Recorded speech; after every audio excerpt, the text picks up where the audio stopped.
আসসালামু আলাইকুম। আপনি কি আপনার কম্পিটিটর সম্পর্কে জানেন? আপনি কি জানেন আসলে আপনার কম্পিটিটর কারা? আমরা আসলে ভাবি যে আমরা অ্যাজ এ স্টুডেন্ট যে ক্লাসে পড়তেছি, এই ক্লাসে যত স্টুডেন্ট আছে অর্থাৎ আমাদের ক্লাসমেট, সহপাঠী তারা আমাদের কম্পিটিটর বা আমার যে নির্দিষ্ট পজিশন তার সামনে যারা এগিয়ে আছে তারা আমাদের কম্পিটিশন। বা বিষয়টা যদি একটু বড় করে চিন্তা ভাবনা করি তাহলে আপনি যে প্রতিষ্ঠানে কাজ করতেছেন, এই প্রতিষ্ঠানে আপনার যারা কলিগ আছে তারা আপনার কম্পিটিশন। আসলে কি তাই? চলুন আজকে আমরা জানি যে আমাদের আসল কম্পিটিটর কারা? আমরা কাদের সাথে কম্পিটিশন করে আমাদের লক্ষ্যে এগিয়ে যাব বা জীবনে এগিয়ে যাব। আচ্ছা ঠিক আছে। আমাদের কম্পিটিটর হচ্ছে আসলে আমরা নিজে, অর্থাৎ আমার কম্পিটিটর হচ্ছে আমি নিজে, আপনার কম্পিটিটর হচ্ছে আপনি নিজে। বিষয়টা কীভাবে সম্ভব? নিজের কম্পিটিটর কীভাবে নিজে হওয়া যায়? আসুন বিস্তারিত জানি।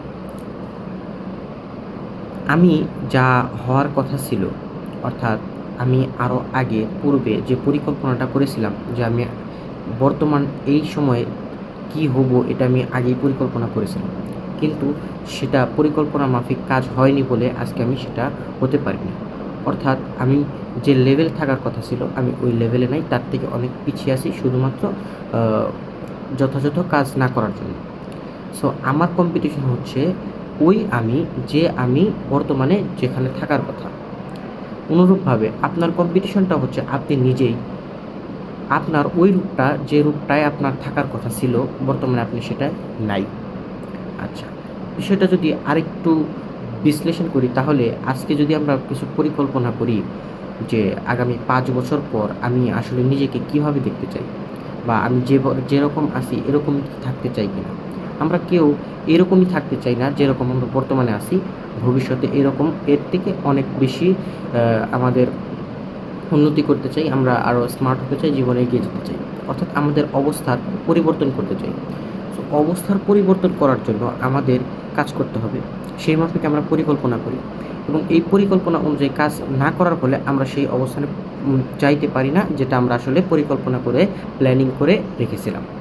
সো আপনার কম্পিটিশনটা হচ্ছে আপনি প্ল্যানিং করার পর আপনার নিজেকে যেখানে বিবেচনা করতেছেন সেই অবস্থানটা।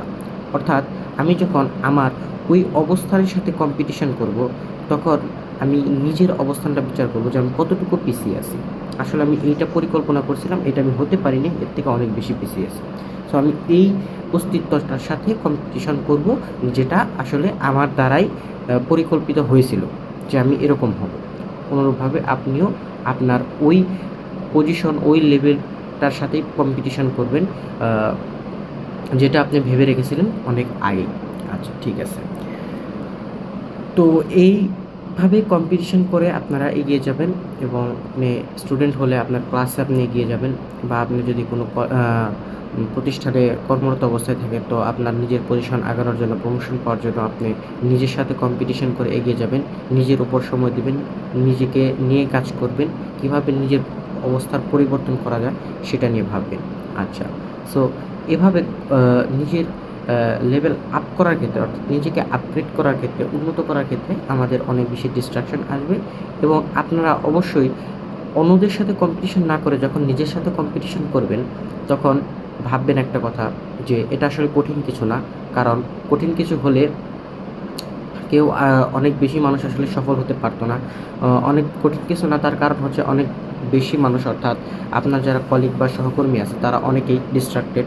তো আপনিও কীভাবে ডিস্ট্রাকশন থেকে বেরিয়ে নিজের সাথে কম্পিটিশন করে কাজ করে এগিয়ে যাবেন। তো ডিস্ট্রাকশন থেকে বেরোনোর জন্য একটা ভিডিও আমার চ্যানেলে দেওয়া আছে। সো আমি ডেসক্রিপশন বক্সে সেই লিঙ্কটা দিয়ে দেবো। আপনারা সেখান থেকে ওই ভিডিওটা দেখে নেবেন। তাহলে আপনারা আরও বেশি ক্লিয়ার হবেন। আচ্ছা ঠিক আছে। আশা করি সবাই বুঝতে পারছেন কিভাবে কম্পিটিটর চুজ করতে হয়, কিভাবে কম্পিটিশন করে এগিয়ে যেতে হয় এবং কার সাথে কম্পিটিশন করতে হয়। আচ্ছা, আজকে এই পর্যন্তই। আশা করি সবাই ভালো থাকবেন। পরবর্তী ভিডিও পর্যন্ত সুস্থ থাকুন, নিরাপদ থাকুন। আসসালামু আলাইকুম।